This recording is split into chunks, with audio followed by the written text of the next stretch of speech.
Hello, good afternoon. Welcome to DFS Coach Talk. I'm your host, Josh Davis, also known as Crash. Today is Saturday, January 20th, 2024, and I am here to go over the Divisional Round of the NFL playoffs. If you're new to the channel, if you would hit the like button and then hit subscribe. After you've done those two things, if you would hit the alarm bell, that will let you know when our newest podcast has gone live. If you're new to DFS Coach Talk and you haven't joined us in our Discord community yet, we would love to have you join us. We are very family friendly and positive, encouraging, no toxic, trash talk, anything like that in our community. It's more like a family, really. So if you would, you can send us a DM on Twitter at DFS Coach Talk, or you can email me, jpdavis1982@gmail.com. and we will get you into our Discord. We have memberships that start as low as $4.99 a week. We have our NBA special right now, and what that's going to do is for $49.99, you're going to get obviously the rest of the NFL playoffs and the Super Bowl.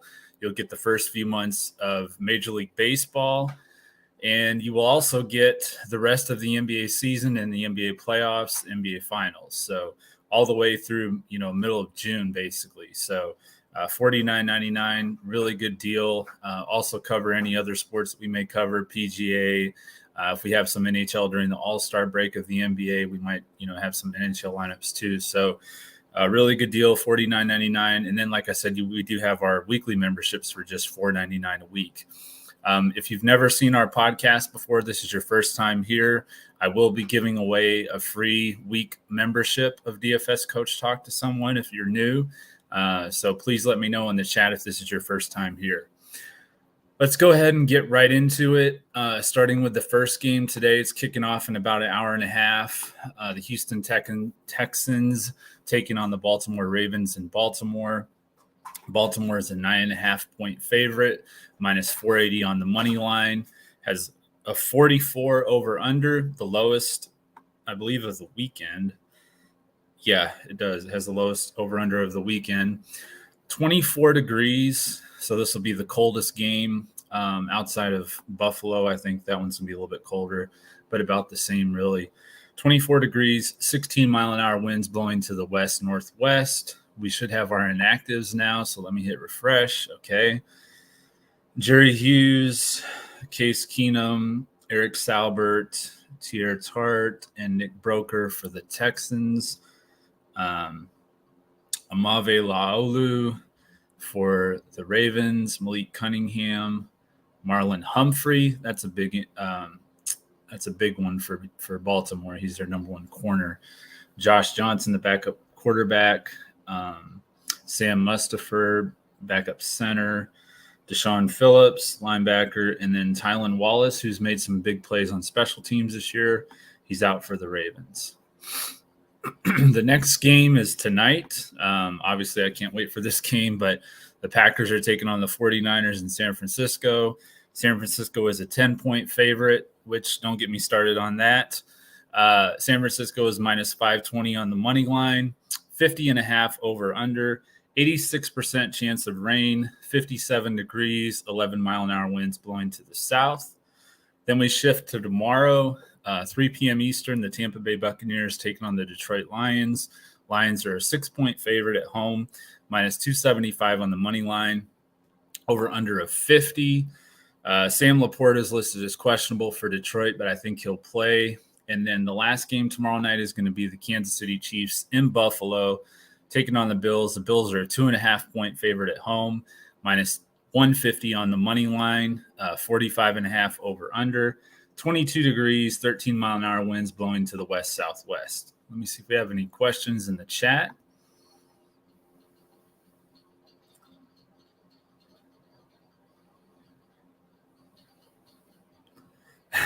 Jason, I like that strategy, actually. So let's see here. Starting with quarterback today, you have the rain game in San Francisco, so I think both Brock Purdy and Jordan Love are going to be affected by that a little bit. I've heard that Brock Purdy has struggled in the rain this year. He was actually going to be my top quarterback today. Jordan Love has pretty large hands, so he should be able to control the ball, not lose it in the rain and stuff like that. But he does have obviously the toughest matchup of any quarterback. So that put me with Lamar Jackson, 7,900 on DraftKings, 8,700 on Fanduel, $3,600 on Yahoo. Going up against the Texans, they have allowed the 13th most fantasy points to quarterbacks this year. Lamar Jackson in Week 18 had his best game of the season in Miami. He threw for 321 yards and 5 touchdowns for 39.3 DraftKings points. So I do like Lamar Jackson a lot today. Baltimore and Houston played in the first game of the year. They won that game. Baltimore did 25-9. So just want to throw that out there. Going to Sunday, tomorrow's slate, Jared Goff, 6,300 DraftKings, 7,600 on FanDuel, and $27 on Yahoo. I like him the most of the quarterbacks tomorrow. Obviously, I'm never going to tell you to fade Patrick Mahomes or even Josh Allen, but I do like Goff in this matchup. Tampa Bay has allowed the 8th most fantasy points to quarterbacks this year. They played Tampa in Week 6. Goff had a really good game, 30 of 44, 353 yards, 2 touchdowns, no interceptions for 25.4 DraftKings points. So if he gets anywhere close to like 25 fantasy points, that's a really good value for his price.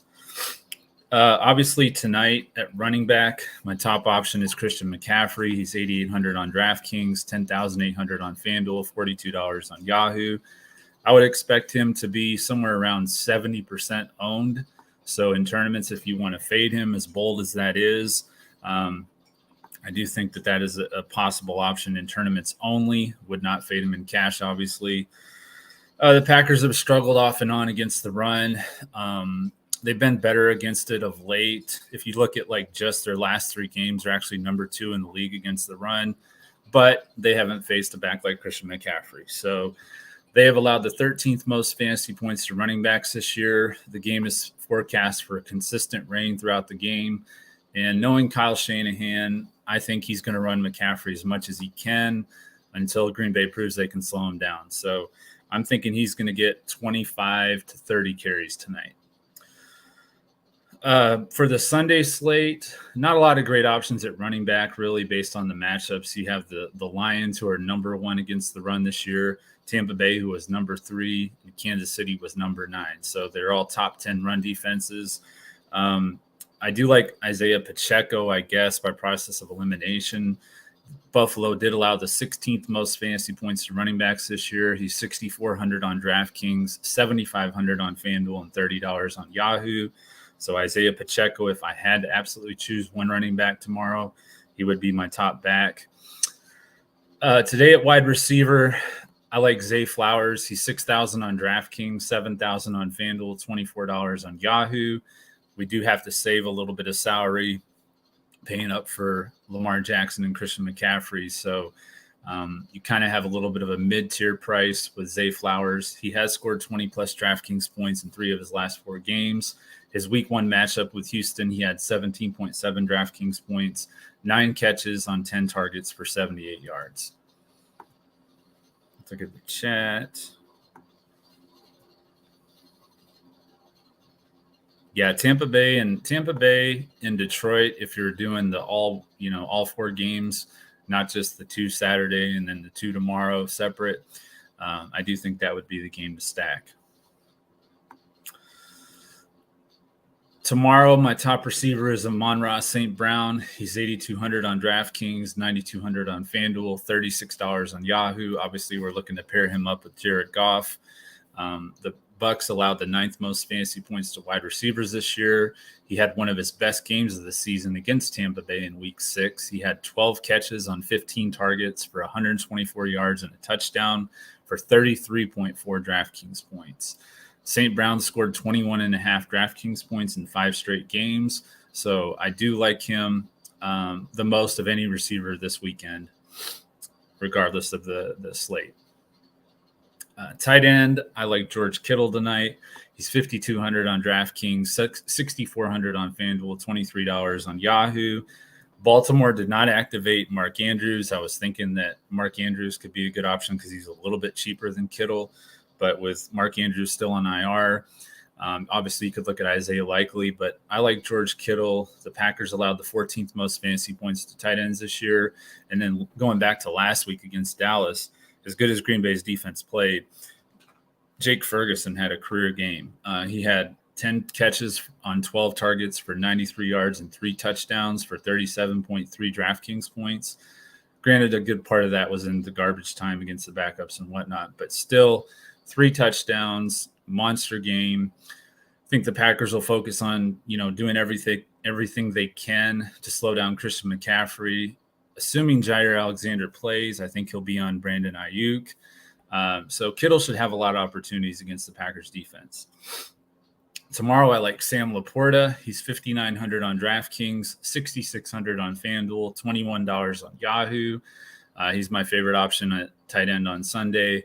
The Bucs have allowed the second most fantasy points to tight ends this year. And outside of Laporta, if you want a value play, you can go back to Dawson Knox. We played last week. He did get a touchdown. And that's really all we need for him to hit value. He's so cheap on all 3 sites that he's a good value on all 3 sites. Defense, obviously the Ravens and the 49ers today, they're the top options. Given with the rain, you might go with the Packers in a tournament play, but that's really large field GPPs.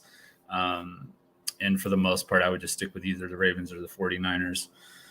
The Lions and the Chiefs on Sunday are my top defenses. The Chiefs and the Ravens are my top 2 defenses for the weekend overall. Let me look at the chat.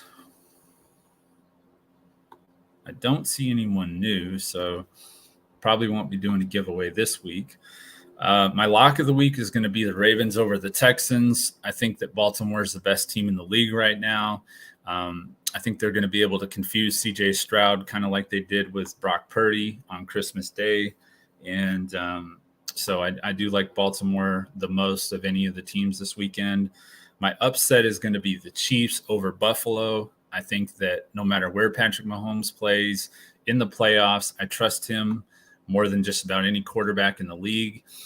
Kansas City has a better defense than Buffalo, and Josh Allen has shown that when he's under pressure, especially in these pressure-packed games, that he will turn the ball over. Kansas City, like I said, they're a very good defense, very underrated defense, and I think they'll be the difference, along with Isaiah Pacheco and Patrick Mahomes just not turning the ball over in whether or not Kansas City wins or not. For Prizepicks, I like Christian McCaffrey more than 18 rushing attempts. Like I said before, I think Shanahan's just going to absolutely run the ball until Green Bay just, says that's enough. We're going to put 8 in the box or whatever to stop it. If he runs the ball 40 times tonight, it wouldn't surprise me. So more than 18 rushing attempts, that's my favorite Prizepicks play this weekend. Next play I like is Jaden Reed, more than 10.5 fantasy score. Last week, as good as Green Bay played, Jaden Reed, who was their number 1 receiver this year, did not have a catch. He did not have any fantasy points, so I think he bounces back in a big way today. He had scored no less than 15 fantasy points in his last 4 games, and I think he will score either a rushing or receiving touchdown, which is also another play on Prizepicks that you can play, but I just like his fantasy score play more. The next play I like is Lamar Jackson, more than 199.5 passing yards. The Texans allowed the 9th most passing yards per game this year. Lamar's averaged 247 passing yards in his last 5 games, so I definitely like the more on fantasy score for Lamar. Last play I like this weekend is Amon-Ra St. Brown, more than 20 fantasy score. The Bucs have allowed the 9th most fantasy points this year at wide receivers. He's averaged 24.1 in his last 5 games, and then he had that big 33-point fantasy point game against Tampa in Week 6. Anybody have any questions before we get out of here and I finalize my lineups for the day?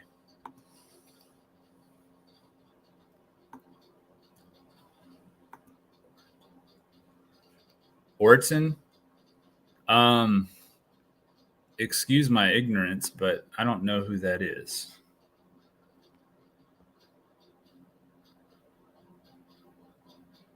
Oh, yeah, I think you meant Otten. Yeah, Otten. Let me look at something real quick. Yeah, the Lions were in the top 10 in fantasy points allowed to tight ends. So, yeah, I think Cade Otton is a value play. He could be a nice tight end value play.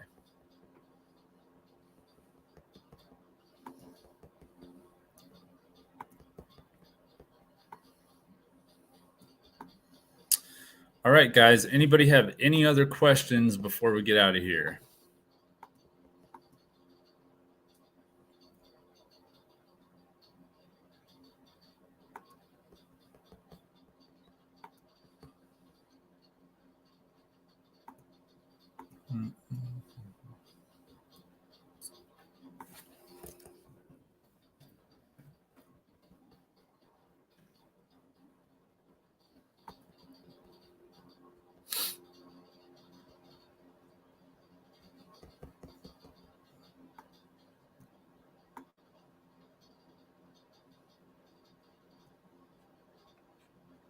Anyone? All right. I don't see any questions. So hope everybody has an awesome Saturday and Sunday. Let's absolutely crush it this weekend. We'll be back again next weekend for the AFC and NFC championship games as we look to crush it in NFL, DFS, and Prizepicks. Have a great one. Thank you.